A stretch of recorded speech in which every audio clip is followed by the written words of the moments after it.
Hello दोस्तों, आप सभी लोग का वेलकम है आपके अपने यूट्यूब चैनल वीके मैथमेटिक्स। दोस्तों मैं हूं वीके सिंह और आज हम पढ़ने वाले इस वीडियो में क्लास 10th के साइंस का उन सारे एमसीक्यू को जो आज तक आपके बोर्ड एग्जाम्स में पूछा गया है।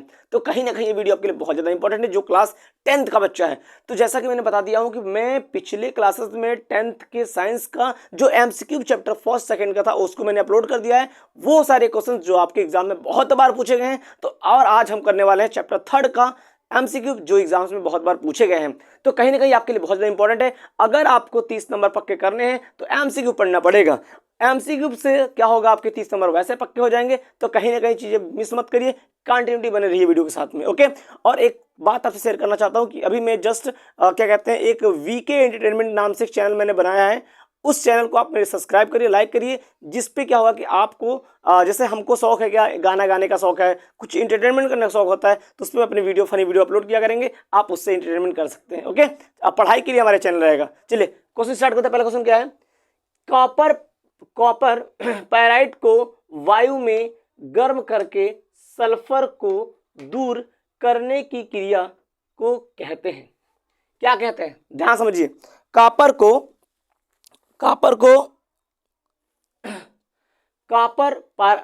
पैराइट को वायु में गर्म करके सल्फर को दूर करने की क्रिया को कहते हैं। क्या कहते हैं?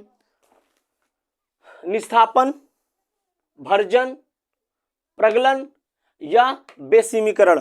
तो बेटा आपको ध्यान रखना होना चाहिए कि जब हम कॉपर पैराइट को वायु में गर्म करके सल्फर को दूर करते हैं तो वो क्रिया क्या कहलाती है? भर्जन क्रिया के द्वारा क्या करते हैं हम?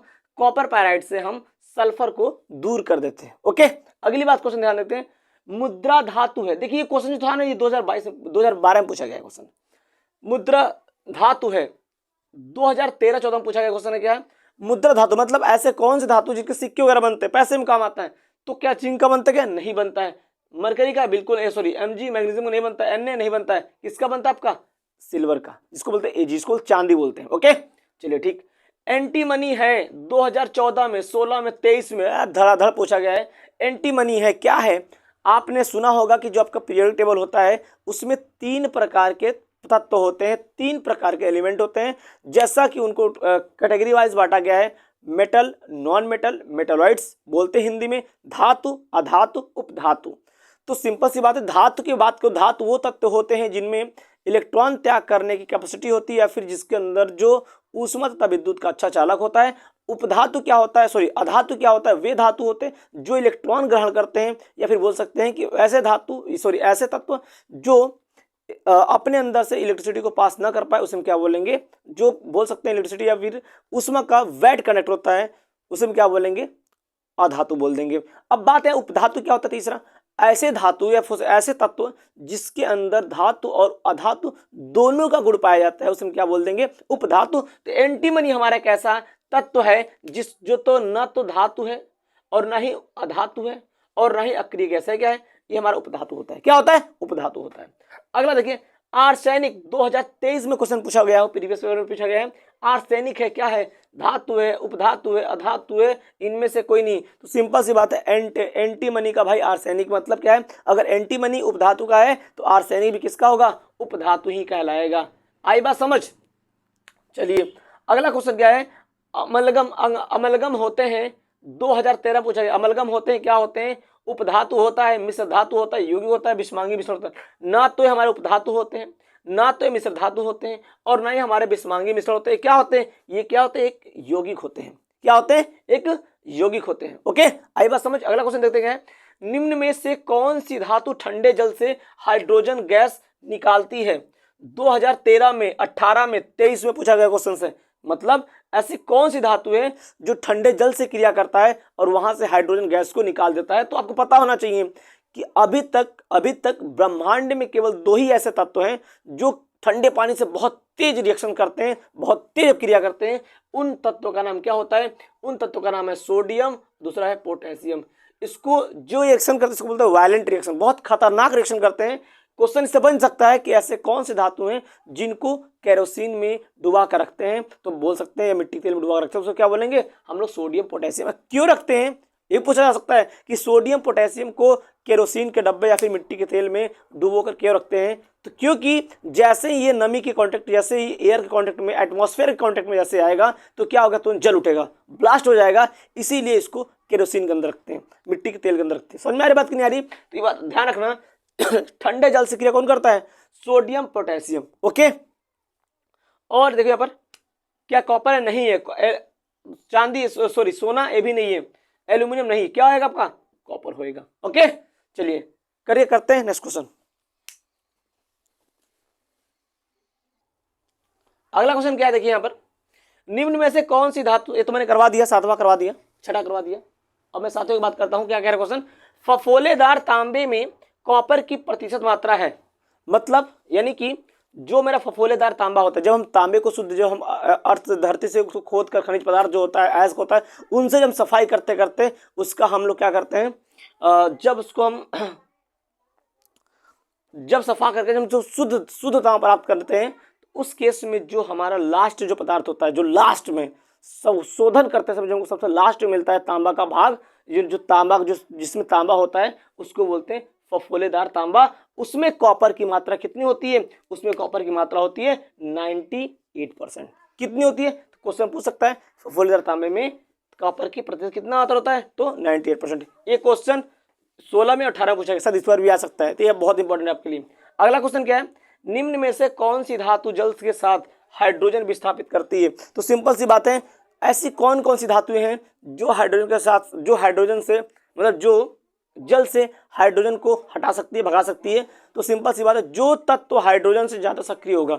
आप लोगों ने सक्रियता श्रेणी पढ़ा होगा इस चैप्टर में। सक्रियता श्रेणी के अंदर क्या क्या होते हैं? वे धातुएं आती हैं जो, जिसको हम उसके सक्रियता के अकॉर्डिंग उसको क्या बोलते हैं, डिसेंडिंग ऑर्डर, मतलब अवरोही क्रम में रखा गया हुआ होता है, और उस प्रकार के श्रेणी हम क्या बोल देंगे? सक्रियता श्रेणी बोल देंगे। समझ में आ रही बात कि नहीं आ रही? तो यहाँ पर देखिए, निम्न में से कौन सी धातु जो जल के साथ हाइड्रोजन को विस्थापित कर सकता है? तो देखिए पहली बात यहाँ पर होगा, यहाँ पे क्या हो जाएगा आपका, यहाँ पे क्या होगा आपका, बताइए फटाफट। यहाँ पर क्या होगा आपका?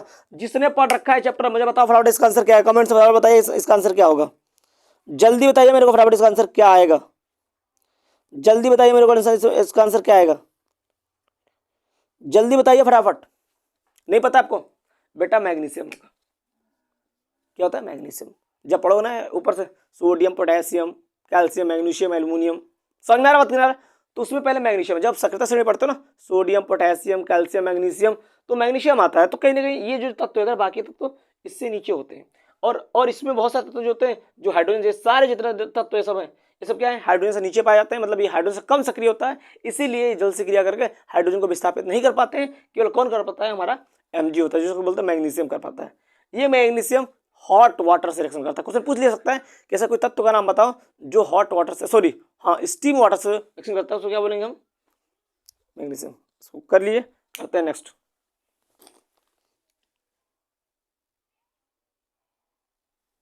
बट अगला क्वेश्चन देखिए, आया क्वेश्चन अगला क्या कह रहा है? जर्मन सिल्वर में कौन सी धातु नहीं होती है? तो जर्मन सिल्वर एक ऐसी धातु होती है, इसमें कौन सी धातु नहीं होती जर्मन सिल्वर में? तो जर्मन सिल्वर में हमारा Ag नहीं होता है। ओके, अगला क्वेश्चन है, निम्नलिखित में से कौन सी धातु जल के साथ सामान्य ताप पर क्रिया करती है? जैसा कि मैंने बताया, यहाँ पर दो तत्व हमने बताया था, जैसे सोडियम हो गया, पोटेशियम हो गया, और एक कैल्शियम भी होता है। लेकिन सबसे खतरनाक ये दोनों, तो सोडियम और पोटेशियम होते हैं, ठीक है ना? तो सोडियम, पोटेशियम एक दो ऐसे तत्व होते हैं जो सामान्य ताप पर ही जल से बहुत खतरनाक रिएक्शन करते हैं। तो उनमें से देखिए क्या दिया हुआ है, क्या कॉपर? नहीं सर, कॉपर नहीं होगा। सोडियम, हाँ सर बिल्कुल सोडियम हो सकता है। सोडियम, पोटेशियम, इसको ये क्यों कहता हूं? सोडियम ये नहीं हो सकता। मैं बताया था आपको कि इन सब क्वेश्चंस को बाबू आप अपने नोट्स, एक नोट बनाइए, जैसे कि बताया था मैं पहले लेसन का जो मैंने अपलोड कर रखा है वीडियो, पहला सेकंड का, उनको एक नोट्स में लिखिए। नोट्स बनाते जाइए, मतलब जैसे बनाना है कि आपको नोट एक कॉपी लेना है, आपको उसमें डाल देना है क्या, चैप्टर नंबर फर्स्ट सेकंड का डालकर लिख दोगे, बहुत विकल्प है, एमसीक्यू डाल दोगे, सारे चैप्टर सीक्वेंस रखो, जिससे क्या होगा कि जब एग्जाम आएगा ना, तो आपको केवल पढ़ना रहेगा, आपको पता रहेगा, सही पढ़ना रहेगा, उसको ससरी का उस पढ़ते रहेगा, तो कहीं ना कहीं 30 नंबर आपको कहीं नहीं जाने वाले। और एक बात ध्यान रखना, नंबर उसी के आते हैं जो मेहनत करता है। समझ में आ रहा बात नहीं आ रहा है? जो जागता है वही ऐश करता है जिंदगी में। तो जो जागेगा पेपर बाद वही सोएगा। क्यों? क्योंकि बेस्ट नंबर आएगा तो बढ़िया मस्ती से सोएगा, कोई दिक्कत नहीं रहेगा। लेकिन आज अगर आप नहीं पढ़ रहे हो ना, तो पक्का कल रोगे एग्जाम में, 101% रोगे, सब रोते हैं। इसीलिए अपना आलसपन छोड़िए। तो कहीं ना कहीं अगर आपको इतनी सुविधाएं मिल रही हैं, हम लोग एमसीक्यू ढूंढ आपको दे रहे हैं कहीं ना कहीं, तो बस केवल आपको पढ़ना ही तो है। समझ में आया ना? अपने पापा से पूछिए, जो आपसे बुजुर्ग हैं उनसे पूछिए, क्या उनके टाइम पे क्या ऐसा होता था? का फैसिलिटी नहीं होती थी, खुद से बुक में ढूंढना होता, पढ़ना होता था, पता नहीं कहाँ से आता था। लेकिन अब आजकल इतनी चीज़ें अवेलेबल हैं कि सोशल मीडिया इतनी अवेलेबल है कि आपको वो चीज़ें दे रही है जो आप कभी जिंदगी में सोच भी नहीं सकते। आप कभी सोचे नहीं, हम लाओ एमसीक्यू निकाल कर जो सन में आप पढ़ लेते हैं, मैं दे रहा हूँ आपको निकाल कर किस किस सन में एमसीक्यू आया है। तो कहीं ना कहीं आपके लिए इंपॉर्टेंट है, तो इसको आप मिस मत करिए। चलिए अगला देखते हैं पॉइंट क्या है। अगला क्वेश्चन क्या कह रहा है, जस्ता धातु हाइड्रोक्लोरिक अम्ल से क्रिया करके कौन सी गैस निकालती है? मतलब जस्ता मतलब जिंक, जिंक धातु ऐसा कौन सी, मतलब जिंक धातु हाइड्रोक्लोरिक से अम्ल, यानी कि जब सिंपल सी बात है, जब हमारा जो जिंक होता है वो HCl से क्रिया करता है, हाइड्रोक्लोरिक एसिड से जब क्रिया करता है तो कौन सी गैस निकलती है? तो पहली बात करें ओजोन, नहीं सर ओजोन नहीं होगा, ऑक्सीजन नहीं, नाइट्रोजन नहीं, स्कोर हो जाएगा हाइड्रोजन। क्या होगा? हाइड्रोजन हो जाएगा। देखिए क्वेश्चन कितने पूछा गया? 16 पूछा गया। ओके, ऊपर वाला 18 में, 20 में, ये 14 में। तो क्वेश्चन कहीं ना कहीं हम सारे उन क्वेश्चंस को लेके आए जो एग्जाम्स में बहुत पूछा गया। तो कहीं ना कहीं अगर आप इसको पढ़ते हो तो आपका अच्छा परसेंटेज आने के चांसेस है। परसेंटेज एमसीक्यू में कहीं गलत होने कोई चांसेस नहीं। ओके, अगला पॉइंट देखिए ध्यान से क्या है। आघातवर्धनता प्रदर्शित करता है, मतलब ऐसे आघातवर्धनता होता क्या है? देखो, तत्व के वे गुण होते हैं, तत्व के वे गुण होते हैं, जब हम तत्व को पीटते हैं ना तो चादर के रूप में फैलता है। तो जब धातु को पीटने से जब चादर के रूप में फैल जाता है तो धातु के गुण को क्या बोलेंगे? आघातवर्धनता। तो ध्यान से देखिए, सिंपल सी बात है, जो गुण होगा ना वो किसके अंदर? धातु के अंदर होगा। तो क्या सल्फर? सर सल्फर, क्योंकि हमारा सल्फर क्या है? अधातु है। आयोडीन ये भी अधातु होगा। सब फास्फोरास क्या हो जाएगा? हमारा क्या होगा? तांबा। तांबा एक ऐसा धातु है जो हमारा इसके अंदर आघातवर्धक गुण पाया जाएगा, जिसको पीटने पर चादर के रूप में क्या हो जाएगा? फैलता चला जाएगा। अगर देखिए, परावर्तनी भट्टी का उपयोग होता है, 2018 पूछा क्वेश्चन है। परावर्तनी भट्टी का उपयोग होता है, किस लिए होता है? प्रगलन में, निस्तापन में, बेसमीकरण में या अतिशीलतन में। तो बेटा किसमें होता है? निस्तापन में। किसमें होता है? निस्तापन में होता है। आई बात समझ? अगला क्वेश्चन क्या है? अगला क्वेश्चन क्या है? दिख नहीं रहा, बट कोई दिक्कत नहीं, फिर से वेट कर लो, फिर से देख लीजिए। परावर्तनी भट्टी का उपयोग होता है, 2018 पूछा गया, किसमें? प्रगलन में नहीं, किसमें होता है? निस्तापन में। किसमें? निस्तापन में। अगला, सल्फर डाइऑक्साइड का जलीय विलयन होता है, 2012 में, 13 में, 17 में, 19 में, इतने पूछा गया है। सल्फर डाइऑक्साइड का जलीय विलयन होता है, तो कहीं इंपॉर्टेंट है, क्या होता है? अम्लीय होता है। क्यों? क्योंकि देखो, सल्फर डाइऑक्साइड क्या है? ये हमारा क्या है? ये हमारा अधातु ऑक्साइड होता है, और अधातु ऑक्साइड के अंदर अम्लता का गुण पाया जाता है। ठीक है ना? देखिए अगला धातु है, 2022 में पूछा गया, क्या धातु है? BLi और C। तो क्या हो जाएगा हमारा? लिथियम हो जाएगा। क्या हो जाएगा? लिथियम। क्या होता है? हमारा धातु होता है। अगर देखिए पर कैल्शियम फास्फेट का सूत्र है, कैल्शियम फास्फेट का सूत्र क्या होता है? CaPO3 का होल ट्वाइस, CaPO4, CaPO4 का होल ट्वाइस, CaP2O4। तो इनमें से कौन सा होगा? तो कहीं ना कहीं आपका ऑप्शन कौन जाने वाला है? यहां पर जाएगा option number C, calcium phosphate, CaPO4 का होल ट्वाइस।